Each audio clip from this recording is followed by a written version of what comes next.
शांति। 25 नवंबर 2023 बाबा की महावाक्य। मीठे बच्चे, ज्ञान की बुलबुल बन सारा दिन ज्ञान की टिकलू टिकलू करते रहो तो लौकिक और पारलौकिक माता पिता का शो कर सकेंगे। प्रश्न, कहावत है अपनी घोट तो नशा चढ़े, इसका भावार्थ क्या है? उत्तर, अपनी घोटना अर्थात बुद्धि योग इधर उधर ना भटकाकर एक बाप को याद करना। एक बाप बुद्धि में याद रहे तो नशा चढ़े, परंतु इसमें देही अभिमान बहुत विघ्न डालता है। थोड़ी सी बीमारी हुई तो परेशान हो जाते हैं, मित्र संबंधी याद पड़ते हैं, इसलिए नशा नहीं चढ़ता। योग में रहें तो दर्द भी कम हो जाए। गीत, तूने रात गवाई सो के। ओम शांति। यह सब बातें शास्त्रों में लिखी हुई हैं, एक दो को समझाते भी हैं। अनेक प्रकार की मतें गुरु लोग देते हैं। बहुत अच्छे अच्छे भक्त कोठरी में बैठ एक गौमुख कपड़ा होता है, उसमें अंदर हाथ डाल माला फेरते हैं। यह भी सिखलाया हुआ फैशन है। अब बाप कहते हैं यह सब छोड़ो, आत्मा को तो सिमरन करना है बाप का, इसमें माला सिमरने की बात नहीं। सबसे अच्छा गीत है शिवाय नमः का, इसमें ही समझाया जाता है तुम माता पिता हो, भगवान को ही रचता बाप कहते हैं। अब रचता कहा जाता है तो क्या क्रिएट करते हैं? जरूर यह तो सब समझते हैं, नई दुनिया ही रचेंगे। गाते भी हैं तुम माता पिता हम बालक तेरे, तो पहला ईश्वर सबका फादर ठहरा। फादर है तो मदर भी जरूर चाहिए, मदर के सिवाय क्रिएट कर ना सकी। सिर्फ यह कोई नहीं जानते कि क्रिएट कैसे करते हैं। दूसरा, आपस में सब भाई बहन हो गए, फिर विकार की दृष्टि जा ना सकी। एक माता पिता है ना, तो यह पॉइंट बहुत अच्छी है समझने और समझाने के लिए। तीसरा, जरूर बाप ने सृष्टि रची होगी, हम बालक थे अब फिर बने हैं। 84 जन्मों का चक्कर पूरा होने के बाद फिर अब माता पिता के बने हैं, जिसका ही भक्ति मार्ग में गायन चलता है। माता पिता सृष्टि रचते हैं, उनके बालक बनते हैं तो जरूर सुख घनेरे देते होंगे।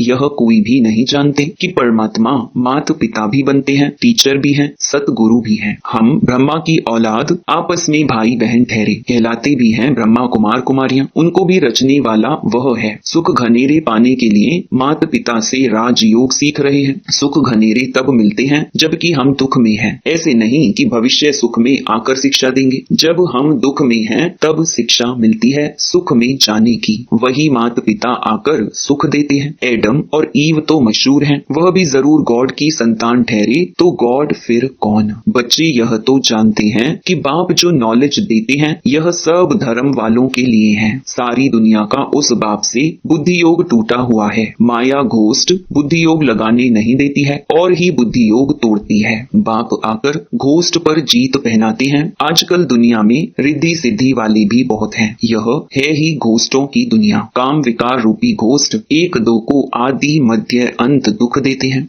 एक दो को दुख देना घोस्ट का काम है। सतयुग में घोस्ट होता नहीं, तो यह भी समझाया है। घोस्ट नाम बाइबल में है, रावण माना घोस्ट, यह है ही घोस्ट का राज्य। सतयुग राम राज्य में घोस्ट होता नहीं, वहाँ सुख घनेरे होते हैं। ओम नमो शिवाय का गीत बहुत अच्छा है। शिव है माता पिता, ब्रह्मा विष्णु शंकर को माता पिता नहीं कहेंगे, शिव को ही फादर कहेंगे। एडम ईव अर्थात ब्रह्मा सरस्वती यहाँ हुए हैं। वहाँ क्रिश्चियन लोग गॉड फादर से प्रार्थना करते हैं। यह भारत तो माता पिता का गांव है, उनका जन्म ही यहाँ है, तो समझाना है तुम माता पिता गाते हो तो आपस में भाई बहन ठहरे ना। प्रजापिता ब्रह्मा द्वारा रचना रचते हैं, वह तो एडॉप्ट करते हैं। सरस्वती भी एडॉप्ट हुई है, प्रजापिता ब्रह्मा ने एडॉप्ट किया है, तब तो इतने ब्रह्मा कुमार कुमारियां बनी हैं। शिव बाबा एडॉप्ट कराते जाते हैं। नई सृष्टि ब्रह्मा द्वारा ही रची जाती है। समझाने की बहुत युक्तियां हैं, परंतु पूरा समझाते नहीं है। बाबा ने बहुत बार समझाया है। यह शिवाय नमः का गीत जहां तहां बजाओ। हम माता पिता के बालक कैसे हैं वह बैठ समझाते हैं। ब्रह्मा द्वारा नई सृष्टि स्थापन की थी, अब कलयुग का अंत है, फिर से सतयुग स्थापन कर रहे हैं। बुद्धि में धारणा करनी है, नॉलेज बड़ी सहज है। माया के तूफान ज्ञान योग में ठहरने नहीं देते हैं, बुद्धि चक्रित हो जाती है। हमेशा समझना चाहिए भगवान रचता तो सबका एक है। फादर तो सब कहेंगे ना, वह निराकार तो जन्म मरण रहित है। ब्रह्मा विष्णु शंकर को सूक्ष्म चोला है। मनुष्य 84 जन्म यहाँ ही लेते हैं, सूक्ष्म वतन में तो नहीं लेते। तुम जानते हो हम माता पिता के बालक हैं, हम हैं नए बच्चे। बाप ने एडॉप्ट किया है। जब प्रजापिता ब्रह्मा है तो कितनी प्रजा होगी, जरूर एडॉप्ट किया होगा। ब्रह्मा को भुजाएं बहुत दिखाते हैं, अर्थ तो कुछ भी समझते नहीं। जो भी चित्र निकले हैं अथवा शास्त्र निकले हैं,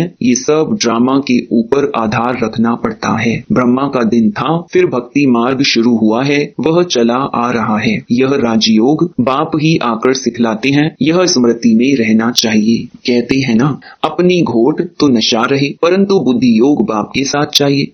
यहाँ तो बहुतों का बुद्धि योग भटकता रहता है, पुरानी दुनिया के मित्र संबंधी आदि के तरफ या देह अभिमान में फंसे रहते हैं। थोड़ी बीमारी होती है, परेशान हो जाते हैं। अरे योग में रहेंगे तो दर्द आदि भी कम होगा, योग नहीं तो बीमारी आदि कैसे छूटे।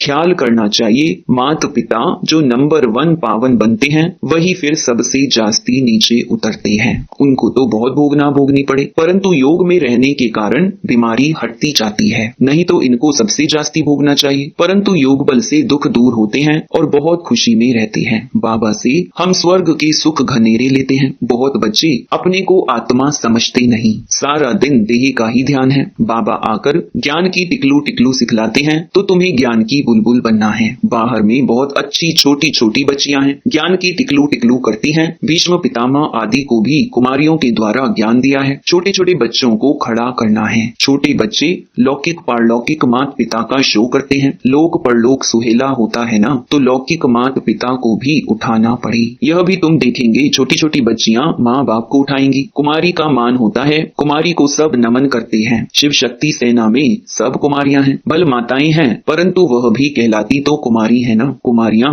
बड़ी अच्छी अच्छी निकलेंगी, छोटी छोटी बच्चियां ही बड़ा शो करेंगी। कोई कोई छोटी बच्चियां बड़ी अच्छी हैं, परंतु कोई कोई में मोह भी बहुत है ना। यह मोह बड़ा खराब है। यह भी एक भूत है, बाप से बेमुख कर देता है। घोस्ट माया का धंधा ही है परम पिता परमात्मा से बेमुख करना। यह ओम नमो शिवाय वाला गीत सबसे अच्छा है। इनसे ही अक्षर मिलते हैं, तुम मात पिता। अक्सर करके राधे कृष्ण के मंदिर में जोड़ा ही दिखाते हैं। गीता में श्री कृष्ण के साथ राधे का नाम है ही नहीं। श्री कृष्ण की महिमा अलग है, सर्वगुण संपन्न 16 कला संपूर्ण। शिव की महिमा अलग है। शिव की आरती पर कितनी महिमा गाते हैं, अर्थ कुछ भी नहीं समझते। पूजा करते करते थक गए हैं। तुम जानते हो, मम्मा बाबा और हम ब्राह्मण सबसे जास्ती पुजारी बने हैं। अभी फिर आकर ब्राह्मण बने हैं, उनमें भी नंबर वार हैं। कर्म भोग भी होता है, उनको तो योग से मिटाना है, देह अभिमान को तोड़ना है। बाप को याद कर बहुत खुशी में रहना है। माता पिता से हमको बहुत सुख घनेरे मिलते हैं। यह ब्रह्मा कहेंगे ना, बाबा से हमें वर्षा मिलता है, बाबा ने हमारा रथ लोन लिया है। अब बाबा तो इस रथ की खातिरी करेंगे। पहले तो समझता था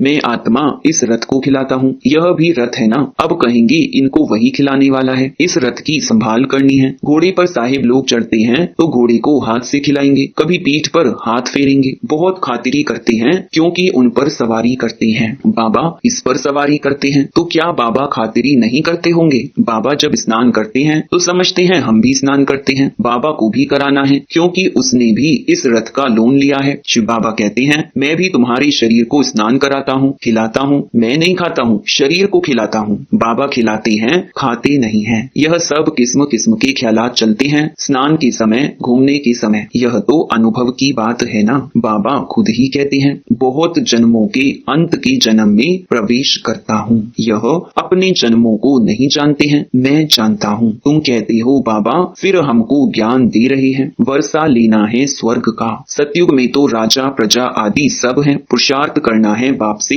पूरा वर्षा लेने का। अब नहीं लेंगे तो कल्प कल्प मिस करते रहेंगे, इतना ऊंच पद पा नहीं सकेंगे। जन्म जन्मांतर की बाजी है तो कितना श्रीमत पर चलना चाहिए। कल्प कल्प निमित्त बनेंगे, कल्प कल्प वर्षा लेते आई है। कल्प कल्प के लिए यह पढ़ाई है, इसमें बहुत ध्यान देना पड़ता है। 7 रोज लक्ष्य लेकर फिर मुरली तो घर में भी पढ़ सकते हैं, बिल्कुल सहज कर देते हैं। ड्रामा तो बुद्धि में रहना चाहिए ना। इसको वर्ल्ड यूनिवर्सिटी कहा जाता है तो कहाँ भी अमेरिका आदि तरफ चले जाओ, बाप से वर्षा ले सकते हो। सिर्फ 1 हफ्ता धारणा करके जाओ। भगवान के बच्चे हैं तो भाई बहन ठहरे ना। प्रजापिता ब्रह्मा हैं तो उनके सब बच्चे आपस में भाई बहन ठहरे। जरूर गृहस्थ व्यवहार में रहते आपस में भाई बहन होकर रहेंगे तो पवित्र हो रह सकेंगे। बहुत सहज है। अच्छा मीठे मीठे मीठे सिकिलधे बच्चों प्रति माता पिता बाप दादा का याद प्यार और गुड मॉर्निंग। रूहानी बाप की रूहानी बच्चों को नमस्ते।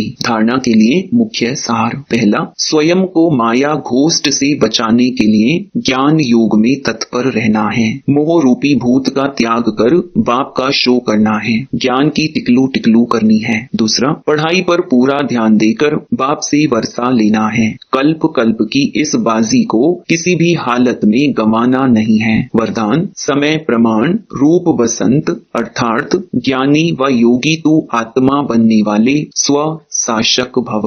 जो स्व शासक हैं वह जिस समय चाहे रूप बन जाए और जिस समय चाहे वसंत बन जाए। दोनों स्थिति सेकंड में बना सकते हैं। ऐसे नहीं कि बनने चाहे रूप और याद आती रहे ज्ञान की बातें। सेकंड से भी कम टाइम में फुल स्टॉप लग जाए। पावरफुल ब्रेक का काम है, जहां लगाओ वहां लगे। इसके लिए प्रैक्टिस करो कि जिस समय जिस विधि से जहां मन बुद्धि को लगाना चाहे वहां लग जाए। ऐसी कंट्रोलिंग व रूलिंग पावर हो। स्लोगन, शांति दूत वह है जो तूफान मचाने वालों को भी शांति का तोहफा दे। मातेश्वरी जी के मधुर महावाक्य। मनुष्य आत्माओं की परमात्मा से मांगनी और प्राप्ति। तुम मात पिता हम बालक तेरे, तुम्हारी कृपा से सुख घनेरे। अब यह महिमा किसके लिए गाई हुई है? अवश्य परमात्मा के लिए गायन है, क्योंकि परमात्मा खुद मात पिता रूप में आए इस सृष्टि को अपार सुख देता है। जरूर परमात्मा ने कब सुख की सृष्टि बनाई है, तभी तो उनको मात पिता कहकर बुलाते हैं। परंतु मनुष्यों को यह पता ही नहीं कि सुख क्या चीज है। जब इस सृष्टि पर अपार सुख थे तब सृष्टि पर शांति थी, परंतु अब वो सुख नहीं है। अब मनुष्य को यह चाहना उठती अवश्य है कि वो सुख हमें चाहिए। फिर कोई धन पदार्थ मांगते हैं, कोई बच्चे मांगते हैं, कोई तो फिर ऐसे भी मांगते हैं कि हम पतिव्रता नारी बने, सदा सुहागिन बने। चाहना तो सुख की ही रहती है ना। तो परमात्मा भी कोई समय उन्हों की आश अवश्य पूर्ण करेंगे।